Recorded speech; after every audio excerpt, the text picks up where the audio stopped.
على عباده الذين اصطفى أما بعد فأعوذ بالله من الشيطان الرجيم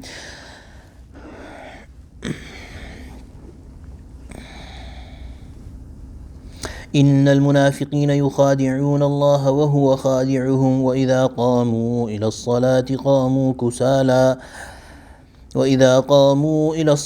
قاموا كسالى يراءون الناس ولا يذكرون الله إلا قليلا مذبذبين بين ذلك لا إله هؤلاء ولا إله هؤلاء ومن يضلل الله فلن تجد له سبيلا يا أيها الذين آمنوا لا تتخذوا الكافرين أولياء من دون المؤمنين أتريدون أن تجعلوا لله عليكم سلطانا مبينا إن المنافقين في الدرك الأسفل من النار ولن تجد لهم نصيرا إلا الذين تابوا وأصلحوا واعتصموا بالله وأخلصوا دينهم لله فأولئك مع المؤمنين وسوف يؤتي الله المؤمنين أجرا عظيما ما يفعل الله بعذابكم إن شكرتم وآمنتم وكان الله شاكرا عليما. Surah Nisa, this is the completing part, the very final part of the fifth juz of the Quran. Inshallah next week we'll start the sixth one. So yesterday we had read some ayat that talked about prohibition from Allah subhanahu wa ta'ala in sitting in gatherings where the ayat of Allah subhanahu wa ta'ala are ridiculed or massacred, or their meaning they are denied or believed. Hazrat Mufassirin have written that from this ayat it is also proven that in gatherings where the meanings of the Quran are being twisted and presented against what has been explained by the Prophet ﷺ and the Sahaba of the Prophet ﷺ and the ijma' of the people from the time of the Sahaba radiallahu anh to this time, what the ijma' has been, that this ayah means this is the meaning of this ayah is this, such and such. If somebody goes against it, then it is called tafsir bil rai, tafsir according to your own opinion. And sitting even in gathering where that kind of a tafsir is being explained is prohibited. That if somebody is twisting the meanings of the Quran and giving the ayat of Allah subhanahu wa ta'ala meanings that are not agreed upon, meanings that are not told by the Prophet sallallahu alaihi wasallam and his Sahaba and the ulama of the ummah, that also comes under the command where the ayat of Allah subhanahu wa ta'ala, they are in terms of meanings are being ridiculed and disbelieved in. Today the ayat that we recited, Innal Munafiqeen, Allah subhanahu wa ta'ala is opening up how hollow their way of doing things is. Innal Munafiqeen yukhadi'un Allah. These munafiqeen, these hypocrites, they are trying to deceive Allah subhanahu wa ta'ala. Yukhadi'un Allah wa huwa khadi'uhum. Allahu Akbar. And it is only Allah that is leaving them in deception. Allah subhanahu wa ta'ala is leaving them in deception. So they are trying to deceive Allah. In reality, who can deceive Allah subhanahu wa ta'ala? Allah is deceiving them by letting them think that they are succeeding in deceiving Allah subhanahu wa ta'ala and the Prophet sallallahu alayhi wa sallam and Ammatul Muslimin. وَإِذَا قَامُوا إِلَى الصَّلَاةِ. The second feature is وَإِذَا قَامُوا إِلَى الصَّلَاةِ. When they stand for salah, قَامُوا كُسَالَى. They stand lazily. They stand lazily, as if they are forced to stand. يُرَاءُونَ النَّاسِ. They are only there to show off to people. So they have claimed that they are Muslims, so they are the compulsion is that they have to come to masjid. And this was the time of the Prophet ﷺ that even the munafiqeen would come to masjid to pray. They will not be able to pray at home, although Allah subhanahu wa ta'ala is giving testimony that they would come, and they would come only under compulsion, and they would stand there lazily. So these people, the feature of munafiqeen is إِذَا قَامُوا إِلَى الصَّلَاةِ قَامُوا كُسَالَى. They stand, when they stand for salah, they stand lazily. يُرَاءُونَ النَّاسِ, only to show off to people. وَلَا يَذْكُرُونَ اللَّهَ إِلَّا قَلِيلًا. And they do not remember Allah but very little. وَلَا يَذْكُرُونَ اللَّهَ إِلَّا قَلِيلًا. They do not do dhikr of Allah. One meaning is that they do not remember Allah subhanahu wa ta'ala except for very little. The second meaning is that when they are standing in salah, Hakim al-Ummat Thanwi rahimahullah has written that it is only the imam who is actually reciting the Quran. Everyone else in iqtida is listening, and there's few parts where they have to say some words, but nobody listens to them. So these people, it is nobody knows even if they are doing that much zikr of Allah subhanahu wa ta'ala, even in salah. So they are just standing and they're making the face, making the physical appearance out of compulsion, but they do not remember Allah subhanahu wa ta'ala even in salah. And why would they do it when they do not even believe in Allah subhanahu wa ta'ala? So the people, Hakim al-Ummat rahimahullah has written that the people who have devotion in salah, the people who are dedicated in salah, are those who believe in Allah subhanahu wa ta'ala. How much and however much they believe in Allah subhanahu wa ta'ala, they have concentration in salah. And so coming to salah for them is easy. So these people, they had no belief to begin with. So therefore it was hard for them to come for salah, and when they would be forced, they would come under compulsion, but they would just do it to show off. Mudabdabina bayna dhalik. They are Mudabdabin is they are wavering. They are going from here to here to here. Mudabdabina bayna dhalik.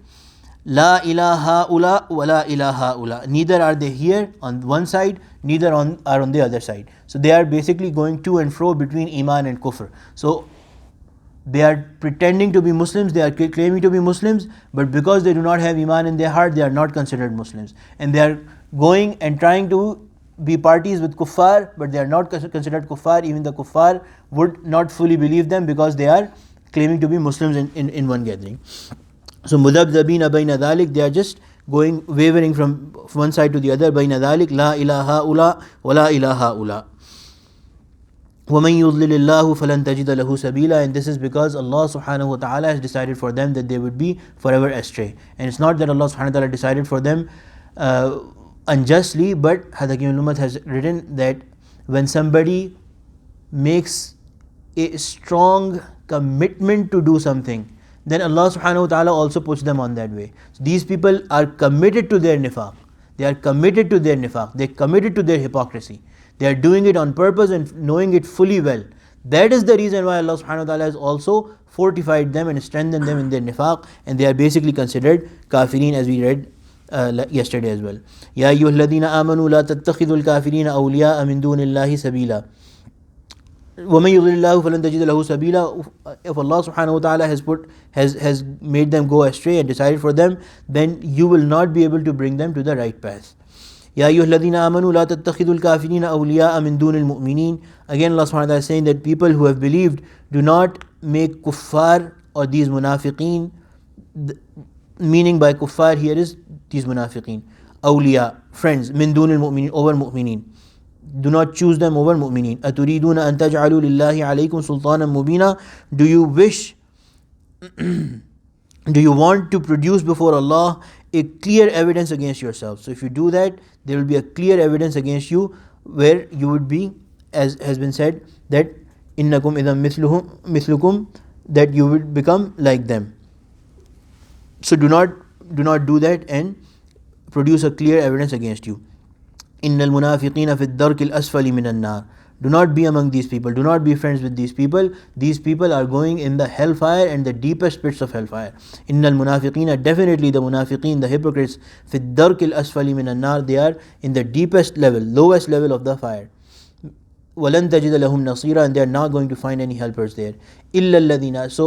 So far Allah subhanahu wa ta'ala had been hinting or calling them kuffar and then telling their punishment. Here Allah subhanahu wa ta'ala has very clearly said, إِنَّ الْمُنَافِقِينَ فِي الدَّرْكِ الْأَسْفَلِ مِنَ النَّارِ وَلَن تَجِدَ لَهُمْ نَصِيرًا. They are never going to come out of it. They are never going to find any helpers.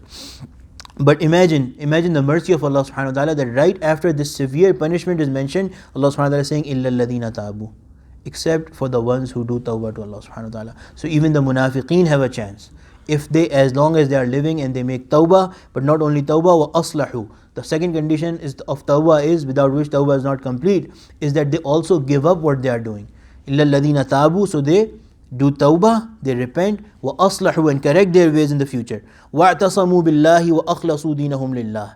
And in the future, do not go back to it. Which is وَاعْتَصَمُوا بِاللَّهِ وَأَخْلَصُوا دِينَهُمْ لِلَّهِ. They stick firmly to Allah subhanahu wa ta'ala. وَأَخْلَصُوا دِينَهُمْ, and they purify their deen. So bring sincerity in their deen. Stop going here and there and bring sincerity in what you're doing. وَأَخْلَصُوا دِينَهُمْ لِلَّهِ, for the sake of Allah subhanahu wa ta'ala. When they fulfill these conditions of tawbah, these 3 conditions of tawbah that are well known and well written in books, فَأُولَٰئِكَ مَعَ الْمُؤْمِنِينَ, Allah subhanahu wa ta'ala is willing to add them and consider them and treat them like the general group of mu'mineen who have been mu'min all along. Allah subhanahu wa ta'ala is saying, فَأُولَٰئِكَ مَعَ الْمُؤْمِنِينَ, among these munafiqeen, if they do tawbah, they are also going to become part of mu'mineen. وَسَوْفَ يُؤْتِ اللَّهُ الْمُؤْمِنِينَ أَجْرًا عَظِيمًا, and not only will they become mu'mineen, but they will also get the ajr, the reward that Allah subhanahu wa ta'ala has prepared for mu'mineen. وَسَوْفَ يُؤْتِ اللَّهُ الْمُؤْمِنِينَ أَجْرًا عَظِيمًا, a great reward has been prepared for and will be given to the believers. مَا يَفْعَلُ اللَّهُ بِعَذَابِكُمْ, what would Allah get by punishing you? مَا يَفْعَلُ اللَّهُ بِعَذَابِكُمْ, after you do all those kind of things, what will Allah get by punishing you? What benefit will Allah get out of punishing you? إِن شَكَرْتُمْ وَآمَنْتُمْ, only if you become grateful and start believing. Only if you become grateful and start believing. So what is being grateful?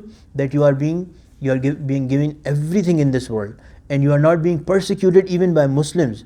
Because you are a munafiq, you are claiming Islam, Allah subhanahu wa ta'ala is forbidding the Muslims to persecute you, to prosecute you. And only if you gave thanks about these ni'mat to Allah subhanahu wa ta'ala and believed in Allah subhanahu wa ta'ala, what will Allah subhanahu wa ta'ala get out of punishing you? وَكَانَ اللَّهُ شَاكِرًا عَلِيمًا, Allah is very, shakir means somebody who appreciates. So Allah subhanahu wa ta'ala is saying that only if you come out of this state of nifaq and become pure, purify yourself for Allah subhanahu wa ta'ala, Allah subhanahu wa ta'ala is going to value it. Allah subhanahu wa ta'ala is going to appreciate it. وَكَانَ اللَّهُ شَاكِرًا عَلِيمًا, and He is all knowing. So even the tiniest bit of it, Allah subhanahu wa ta'ala is going to know, and Allah subhanahu wa ta'ala is going to fully appreciate it. May Allah subhanahu wa ta'ala always protect us from nifaq and make us steadfast, true believing Muslims. Ameen ya Rabbil Alameen. Allahumma ja'alna min ahli al-Qur'an alladhi ahluka wa khassatuk. Rabbana taqabbal minna innaka antas sami'ul alim wa tub alayna innaka antat tawwabur rahim. Sallallahu ta'ala ala khayri khalqihi sayyidina wa maulana Muhammad wa ala alihi wa sahbihi ajma'in. Ameen bi rahmatika ya arhamar rahimin.